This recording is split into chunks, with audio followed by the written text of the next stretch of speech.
All right, MTA officials are giving us an update on plans for a possible Long Island Railroad strike. Let's listen in. But in terms of if there is a work stoppage, we want to update you just in case the unions do decide to go on strike, as they have indicated that they would do at 12:01 a.m. To start, we are planning for an orderly shutdown, and what that means is that we want to make sure that any trains that are operating, even if a work stoppage were to occur, the trains will make it to their final destination. So what our planning group has done, they developed train schedules to advertise, which are now live on our website, to let customers know when those trains will be the last trains out of their initial terminal. Even if those trains leave just before midnight, but are operating after midnight, they will continue to their final destination. We don't want any customers getting stranded on board our trains, so we'll ensure that they get home safely. And those, as I mentioned, those schedules are now live on our website. Also, if you plan on using the railroad tonight, please check the Train Time app on our website, because it's important to know the schedules. We don't want anyone making plans, going somewhere, and planning on coming back after midnight and there's no trains. So please check the Train Time app and the website to ensure that your trip is completed. You're where you need to get to before midnight, so you're there. Shanita's going to provide some more updates on contingency plans, if you don't mind. Sure. Okay. All right. And then after I'm done, I got one more update. And obviously Penn Station. Penn Station's a big issue going on right now. For those that you don't know, there was a major fire in Penn Station just east of the station itself, down in the tunnels, which burned cables, which provided power to signals and switches. Amtrak was unable to throw those switches and display signals. It's their tunnel, they're responsible for maintaining it, which prevented train service from operating in there. This morning, we operated an alternate schedule as we did last night, and then, unfortunately for this evening, we're doing so as well. We have to operate an alternate schedule with limited service out of Penn Station. So we continue to push on Amtrak to talk about the need to get these tunnels back in service. And unfortunately, this is one of the things that we warned about with one of the East River tunnels out long term, that this is the risks that we would take in doing so. We'll keep you updated as we learn more information. And it's also important to know that this is one of the many benefits of Grand Central Madison. I have to take this opportunity to put a commercial in for this, is that if we didn't have Grand Central Madison, people would have been stranded in Manhattan.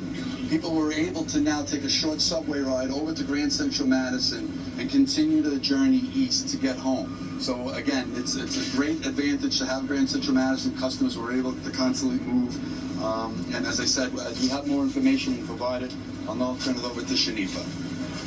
Thank you, Rob. As Rob has mentioned, and as we have been putting out information for the last week or so about our shuttle bus contingency plan, we are using 6 Long Island Railroad stations to do pickup and drop-offs, and out of those 6, we will be using 3, mainly on the Suffolk County end, for reverse commute. Again, this is limited service, and we are in no position to replicate the amazing service that Rob and his team put on daily. We cannot move 300,000 customers daily as Rob and his team does every day. So again, we are asking those to talk to your employer and work remotely if you can, and allow our strike shuttle bus operation for essential workers, those who have to come in to the city, who don't have the way and means to come in by car. And as Rob mentioned, again, we are asking all of our riders to pay attention and stay tuned to our social media channels, as well as our website, for the most up-to-date information.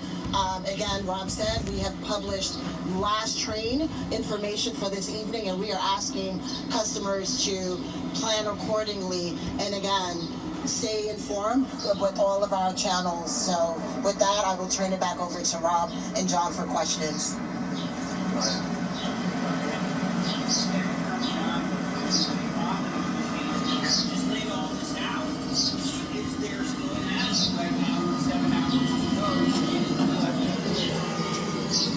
Yeah, Andrew, of course. I mean, we're upstairs, we're negotiating, we're going to negotiate up until midnight.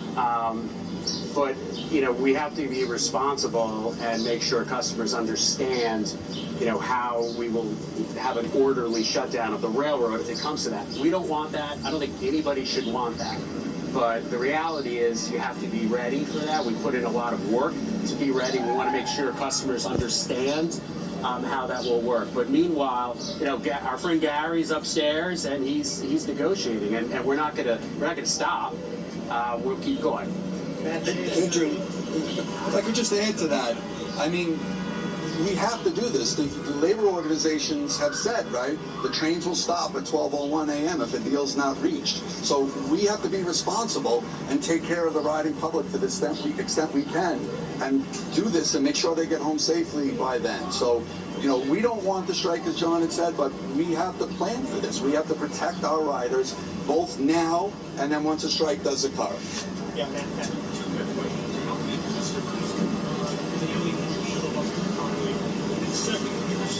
solemn assurances from the employees that they'll keep working if their workers are on the train after midnight and strike is over. They're not just going to get off the train and Yeah, Shanifa, go ahead. So I can talk about the bus capacity.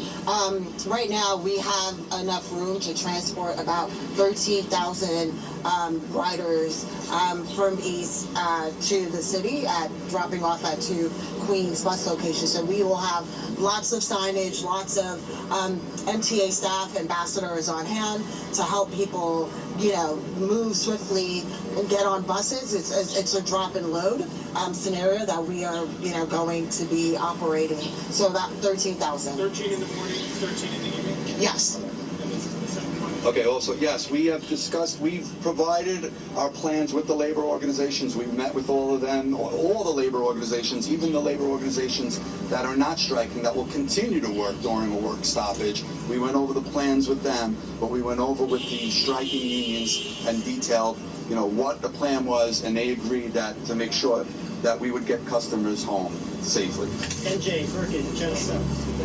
John, please describe inner budget discussions and say whether they've been productive. Well, we're mostly not in the room at all times. So look, the discussions, it's a negotiation. So there's back and forth. There's a lot of time spent thinking about different offers.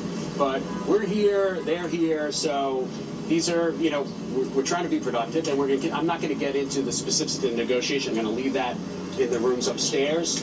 But you know, needless to say, we are going to continue through midnight if it needs to be, up to midnight. So we'll keep going. PIX11. Yeah. If for some reason this is unclear about, say, tomorrow or Sunday, the railroad will be back for Monday, or is it like nothing? Yeah. How quickly can it come back? Look, to John's point, we're committed to negotiating straight through as long as we have to resolve this, right? If it were to become resolved, we would need time. It's contingent upon what time it would be settled, so it would be difficult for me at this point to say if it was settled at this time, we'd have service back at that time. But rest assured, we would look to get service back as soon as possible. We would look to do so in a relatively quick time, but again, it's contingent upon when it's resolved. Michelle, can I ask you one more? Yeah, just to follow up with that. All right, you've been listening to transit officials, including Rob Free, who is the LIRR president, and Shanifa Riera, who is the MTA's chief customer service officer. They're laying out a contingency plan if no agreement is reached and MTA service and train service on the LIRR comes to a halt when the current contract expires tonight at midnight. So some important notes to get through here. Rob Free mentioning that they are planning for what they're describing as an orderly shutdown. So even if there is a work stoppage, the trains will make it to their final destination. They will not stop midway somewhere. And they're also asking customers, commuters, that if they are planning on using the railroad tonight, to check the train app to make sure that they know the schedule, to ensure that there is a train to get them home in the event that there is a stoppage after midnight. There's a lot of stuff going on in the city tonight, including the subway series, and also Shanifa Riera, the MTA's chief customer service service rep